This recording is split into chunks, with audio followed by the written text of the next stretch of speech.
नमस्कार. या ठिकाणी आपण इन्स्ट्रक्टर रजिस्ट्रेशन कसं करायचं ते पाहणार आहोत. त्यासाठी लॉग इन केल्यानंतर ॲडमिशन या इथं असं ट्रॅक करायचं. त्यानंतर तुम्हाला इन्स्ट्रक्टर रजिस्ट्रेशन हा टॅब दिसेल. हा टॅब दिसल्यानंतर तुम्हाला उजव्या साईडला इथं व्हिडिओ पण आहे बघण्यासाठी. नाहीतर तुम्ही रजिस्ट्रेशन न्यू इन्स्ट्रक्टर असं करू शकता. या ठिकाणी असे टॅब ओपन होतील.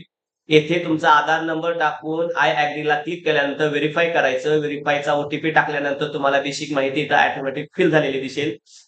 नाव, बर्थ डेट आणि जेंडर. त्यानंतर तुमचं मॅरिड स्टेटस इथं लिहायचं आहे. सिलेक्ट करायचं आहे. कॅटेगरी, रिलिजन आणि इथं तुमचं identification mark, language Marathi, Hindi, English.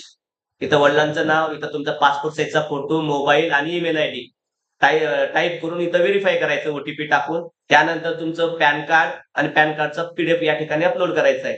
या ठिकाणी तुमचा परमनंट ॲड्रेस आणि करंट राहत असल्याचा ॲड्रेस असे वेगवेगळे ॲड्रेस टाकून तुम्हाला नेक्स्ट या बटनावर क्लिक करायचं आहे. या ठिकाणी मी माझं भरलेलं आहे तर ते प्रत्यक्षात तुम्हाला दाखवतो. या ठिकाणी मी माझी माहिती भरलेली आहे. परत एकदा ते तुम्हाला बघण्यासाठी उपयोगी होईल. या ठिकाणी माझी प्रोफाईल डायरेक्ट जाता येत नाही मेन पेजवर.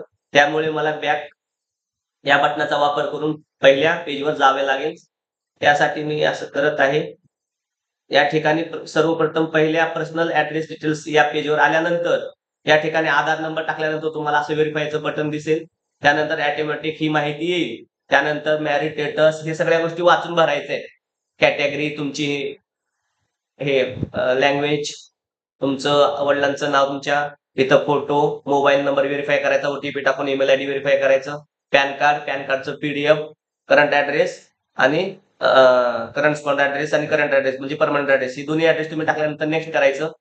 नेक्स्ट केल्यानंतर तुम्हाला 10वी आणि 12वी इथं तुम्हाला टाकायचं आहे. या ठिकाणी 10वी 12वी हे दोन्ही पण सिलेक्ट करून तुमची ही इथं माहिती भरायची आहे. स्टेट बोर्ड ऑफ महाराष्ट्र इथं तुम्ही टाकू शकता बोर्डाचं नाव, सब्जेक्ट टाकू शकता, पर्सेंटेज आणि तुमचं मार्कशीट. या पद्धतीने सेम 10वी 12वी सेम भरल्यानंतर तुम्हाला ऍड करायचं आहे. ऍड केल्यानंतर इथं ऍड झालेलं दिसेल. चुकीचं वाटलं तर तुम्ही इथून एडिट पण करू शकता, डिलीट पण करू शकता. त्यानंतर तुम्ही नेक्स्ट बटनाला क्लिक करायचं आहे. नेक्स्ट मध्ये गेल्यानंतर इन्स्ट्रक्टर प्रोफेशनल एज्युकेशन आहे म्हणजे 12वीच्या नंतरचं एज्युकेशन, जसं की ग्रॅज्युएशन लेवल असेल तुमची, आयटीआय असेल, सीआयटीएस असेल, या पद्धतीचं एज्युकेशन आहे. या ठिकाणी क्वालिफिकेशन मध्ये तुमचं क्वालिफिकेशन निवडून तुम्ही सगळी माहिती भरायची आहे. आयटीआयला सीटीएस म्हणतात, इथं सीटीएस आहे. या ठिकाणी पास आउट वर्ष टाका तुम्ही. इथं तुमचा ट्रेड निवडू शकता. या पद्धतीने तुमचं मार्कशीट चा स्कोर म्हणजे पर्सेंटेज आणि इथं तुमचं ड्युरेशन 1 वर्ष 2 वर्ष शिक्षण आणि तुमचं मार्कशीटचं पीडीएफ या ठिकाणी अपलोड करायचे आणि ऍड करायचे. या पद्धतीने सगळं एज्युकेशन तुमचे जेवढे एज्युकेशन झालेलं आहे यापैकी सिलेक्ट करून ही सगळी माहिती भरायची आणि ऍड केल्यानंतर तुम्हाला असा इंटरफेस ऍड झालेला दिसेल. ऍड झाल्यानंतर तुमचं पुढच्या टॅबला जाण्यासाठी नेक्स्ट करा. नेक्स्ट मध्ये एसटीक्यू आणि एक्सप्रेस असे 2 टॅब तुम्हाला दिसतील. एसटीक्यू म्हणजे या ठिकाणी तुम्हाला शॉर्ट टर्म कोर्सेस किंवा इतर एज्युकेशनल क्वालिफिकेशन झालेलं असेल तर ते तुम्ही इथं टाकून त्याचं मार्कशीट सर्टिफिकेट इथं अपलोड करू शकता, ऍड करू शकता. तसेच तुम्ही नेक्स्ट टॅब मध्ये जायचं असेल तर तुम्हाला एक्सपिरियन्स साठी नवीन टॅब दिलेला आहे. इथं तुम्ही बघू शकता. या पद्धतीने ऍड मध्ये जायचं. एक्सपिरियन्स मध्ये अकॅडमिक आणि इंडस्ट्री असे 2 प्रकार आहेत. तुमचं जे एज्युकेशन एक्सपिरियन्स झालेला आहे ते निवडून तुम्ही आयटीआय, इथं तुमचं आयटीआयचं नाव टाकल्यानंतर ऑटोमॅटिक आयटीआय पण येतो, ऍड्रेस येतो. त्यानंतर तुमचं राज्य, आयटीआयचं जिथं तुम्ही काम केलं ते निवडायचं, तुमची जॉईनिंग डेट, तुमचं पोझिशन मध्ये तुमचं पद कुठलं होतं, तुमचा सेक्टर म्हणजे तुमचा ट्रेड. या ठिकाणी हे भरल्यानंतर ऑटोमॅटिक ही खालची माहिती पूर्ण होईल आणि या ठिकाणी तुमचं वर्क एक्सपिरियन्स सर्टिफिकेट या ठिकाणी जोडायचं आहे. याच पद्धतीने तुमचे जेवढे काही एज्युकेशनल एक्सपिरियन्स असतील किंवा इंडस्ट्रियल एक्सपिरियन्स असतील तर ते दोन्ही पण एक्सपिरियन्स इथं अपलोड करायचे आहेत. अपलोड केल्यानंतर तुम्हाला असं या ठिकाणी इंटरफेस दिसेल. अकॅडमिक आणि इंडस्ट्री असे 2 प्रकारचे एक्सपिरियन्स इथं ऍड झालेले दिसतील. हे टॅब पूर्ण झाल्यानंतर तुम्हाला नेक्स्ट करायचं आहे. नेक्स्ट म्हणजे पुढच्या टॅबवर जाण्यासाठी करंट मध्ये तुम्हाला करंट एम्प्लॉई डिटेल्स मध्ये तुम्ही ज्या आयटीआय मध्ये शिकत आहात तो आयटीआय ऑटोमॅटिक तुम्हाला इथं नाव दिसेल, कारण की त्या आयटीआयच्या लॉगिन मध्ये भरत असल्यामुळे इथं ऑटोमॅटिक येईल.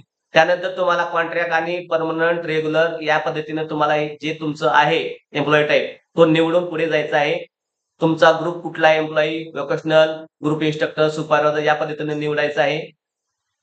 इथं तुमची जॉईनिंग डेट टाकून तुमचं जॉईनिंग अपॉइंटमेंट लेटर या ठिकाणी पीडीएफ स्वरूपात अपलोड करून नेक्स्ट बटनाला क्लिक करायचं आहे. नेक्स्ट बटनाला क्लिक केल्यानंतर तुम्हाला तुमच्या जवळच्या आयटीआय मध्ये तुम्हाला व्हेरिफिकेशनसाठी जावे लागेल किंवा तुम्हाला हा आयटीआय निवडून इथं सबमिट म्हणजेच अप्रूव्हलसाठी पाठवावं लागेल. त्यानंतर तुम्हाला फिजिकल डॉक्युमेंट घेऊन त्या ठिकाणी तुम्हाला प्रत्यक्षामध्ये व्हेरिफिकेशन करून घ्यायचं आहे. अशा पद्धतीने ही सर्व माहिती इन्स्ट्रक्टरनी काळजीपूर्वक भरावी. धन्यवाद.